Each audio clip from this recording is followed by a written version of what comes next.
Shalom. Call halal Yahweh Bashem Abashai, Bahashem Rakak.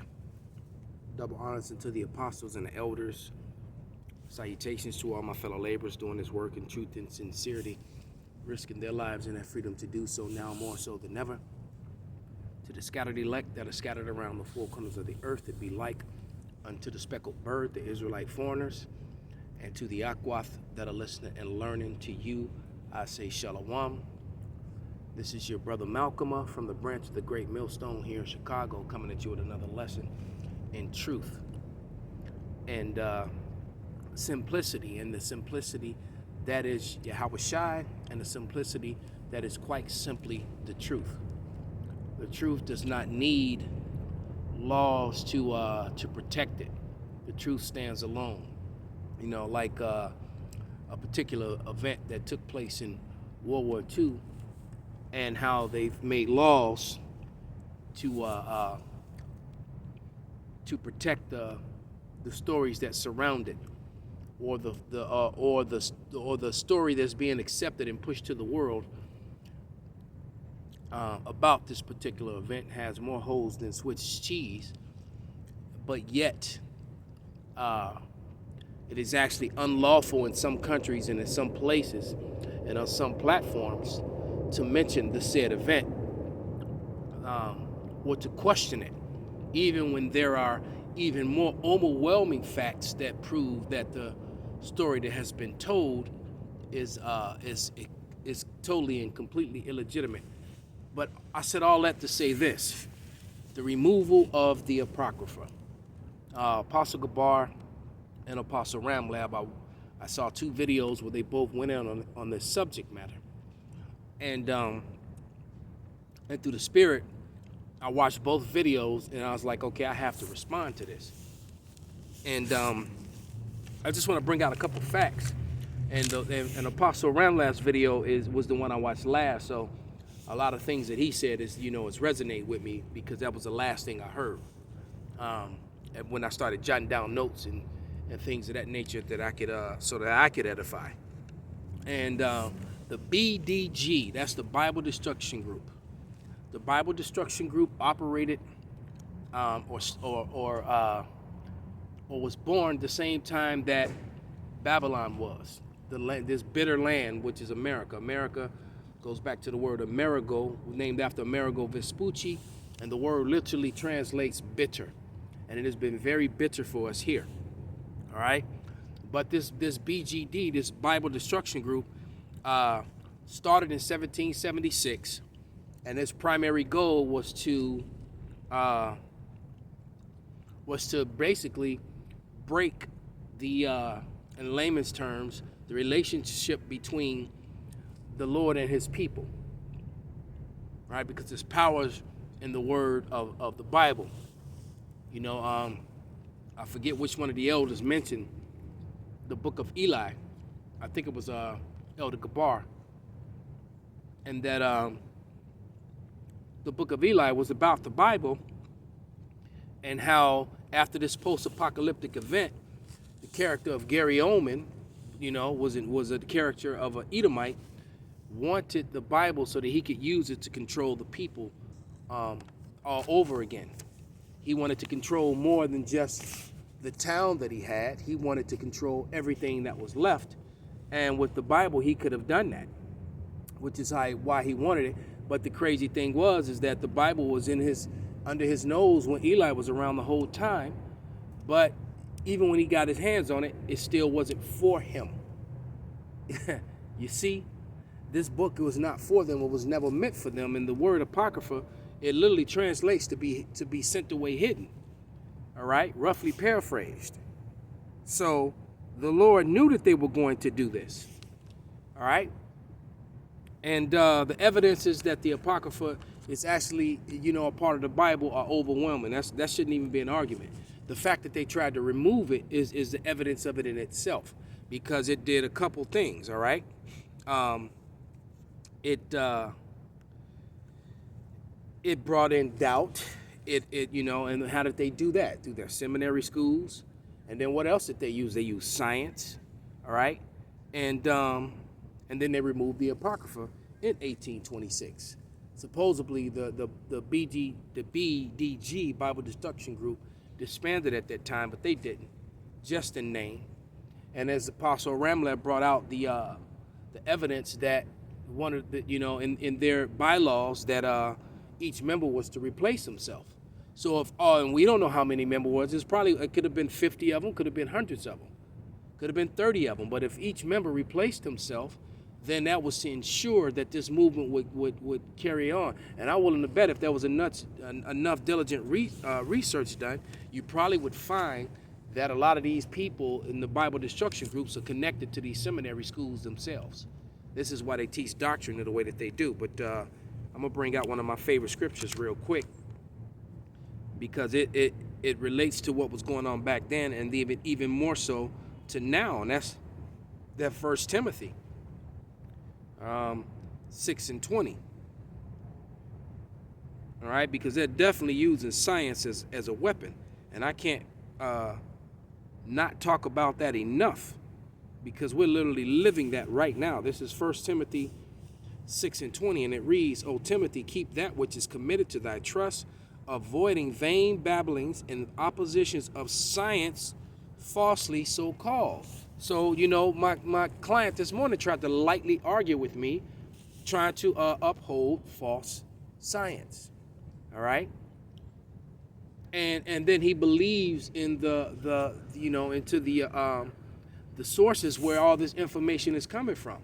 All right. But of course he would. He's an Edomite, and those sources have been beneficial to his people until now. All right. Because this isn't beneficial to you tell that to the Edomite business owner that owes a bar, or a restaurant that he can't open right now. Just heard that the dude that was in the standoff in Staten Island just got arrested for trespassing on his own property. He got arrested on his own property for trespassing. All right? So just saying no, for you Edomites listening, because we know you do, it's not going to be enough, man. You people are going to have to do what you always do. You're going to have to arm up and band together and do what you do. All right? You just can't say no to these. That's the only language that Esau understands is violence. That's the only language he speaks. All right? But, yeah, so those three, and there's three key things that I'm going to bring out.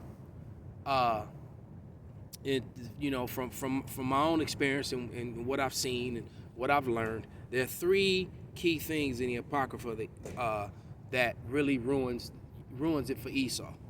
All right, and those three things are Esau's identity, all right, and his existence. As a matter of fact, let's I believe that's Ecclesiastes 4:16 or 11.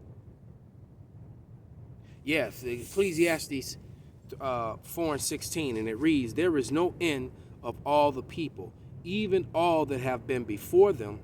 They also that come after shall not rejoice in him. Surely this also is vanity and vexation of spirit."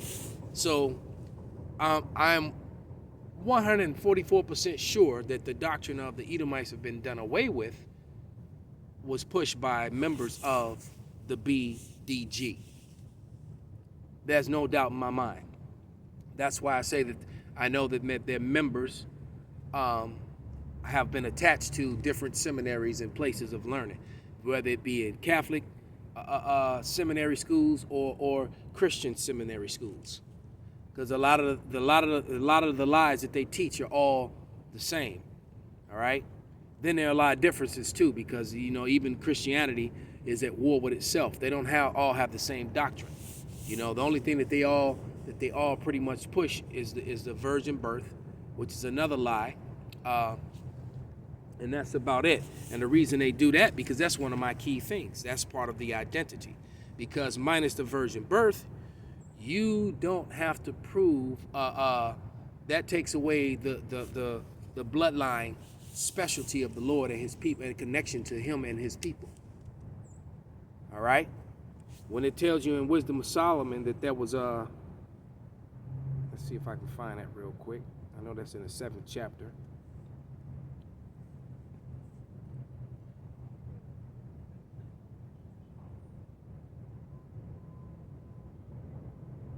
Yeah, this is Wisdom of Solomon. I'm going to start at verse 1. This is 7 and 1. And it reads, I myself am also a mortal man, like all, and the offspring of him that was first made of the earth. And that's the Lord. So he's comparing himself to the Lord. And when through the Spirit, when you understand that Solomon was the Lord, he regenerated as Yahushua when he came here in the flesh. The fleshly body that he regenerated as was Solomon before. All right? That's Matthew 1 and 1. All right? And it says, and in my mother's womb was fashioned to be flesh in the time of 10 months, being compacted in blood of the seed of man and the pleasure that came with sleep. So, see, he was of the seed of man, compacted in blood. All right? That means that he had a bloodline, a father, a seed line, a lineage, a heritage. He stood in the stead of someone. All right? Just like the identity of Alexander is in Maccabees, the first chapter. First Maccabee tells you that Alexander, when he took over Europe, all right, he took over Europe. He was the first to reign over the seed line of the Grecians, because he was a seed, because it made it clear that he was a Macedonian, and the Macedonians are Edomites. Thus saith the Bible, all right, because Agag was a Macedonian, all right, and Agag can be traced back to Amalek. And Amalek is the grandson of Esau Edom, and Amalek is also the chief people of Esau Edom, and those will be your Jewish people today. All right. So in those three key things, you have Esau's identity and existence. Okay. Then we have the no virgin birth, and we'll finish that. Because why? Because once you prove that the Lord had a seed line that connects him to a race of people, and that happens to be God's people, who the world ignorantly calls God. But anyway, back to Wisdom of Solomon 7 and 3, and it says, and when I was born, I joined common air and fell upon the earth, which is of like nature. The first voice I uttered was crying, as all others do. I was nursed and swaddled in clothes, and that with cares. For there is no king that had any other beginning of birth. All right? So the king of the Jews was born the same way that King Solomon was, of the seed of man. But yet that's not taught in the churches. Why? Because of the Bible destruction group. All right? When they realized that this Christian thing could not be stopped, they decided to use it. And what did they do? They made themselves the people of the Lord, changed their identities, changed the identity of the Israelites, took away the importance of identity. Okay? You see what was going on here? All right? But then the Lord has a chosen people. And as a matter of fact, the one chapter that exposes that Esau Edom has to be ruling when the end of the world comes. All right, because there's no end to any people. That was Elder Gabar brought that out, how they tried to lie and blame it on the Hasmonean dynasty. No, that doesn't match up with prophecy at all. All right, what happened with the Hasmonean dynasty with John Hyrcanus? John Hyrcanus was killed by Edomites. So how did he exterminate them all? All right, so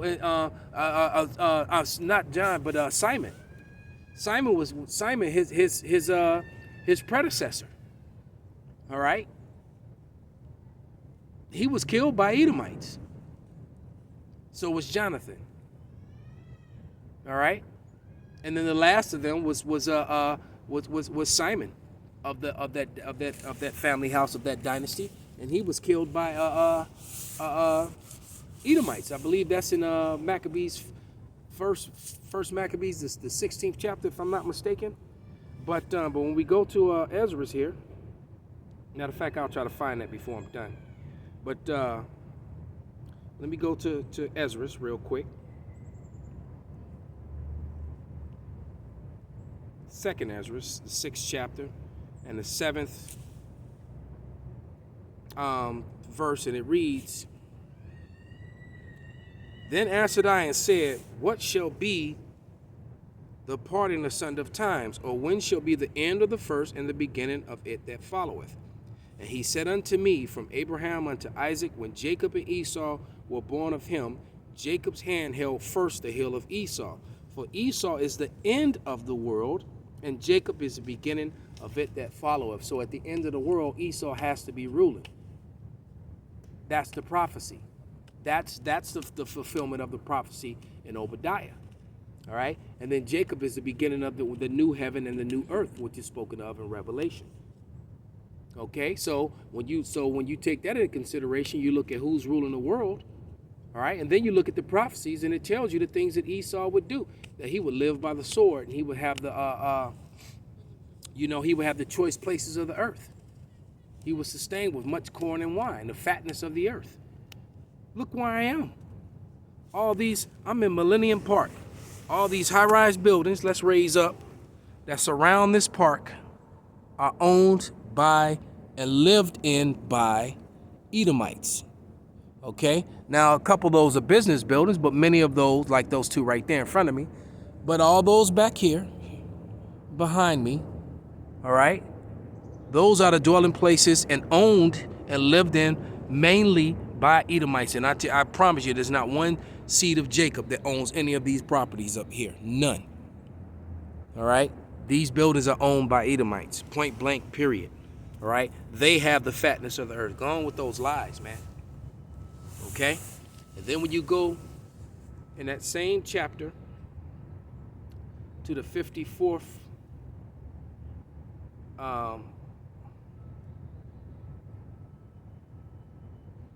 verse, it's the 2nd Ezra 6:54, and it reads, and after these also,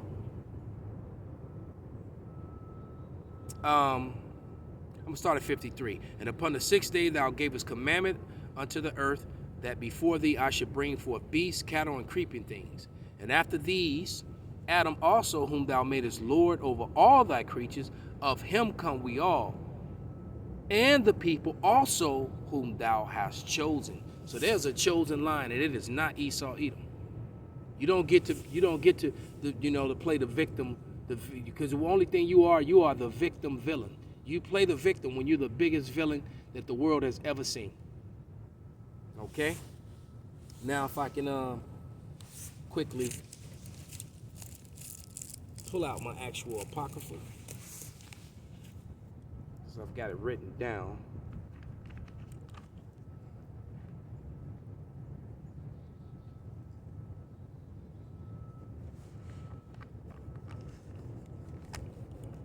Just bear with me for a second. Yeah, it was chapter 16. First Maccabees. Hold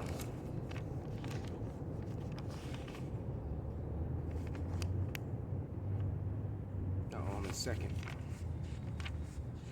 Slovakia. Yeah, it's First Maccabees, the 16th chapter, and I'm gonna start at verse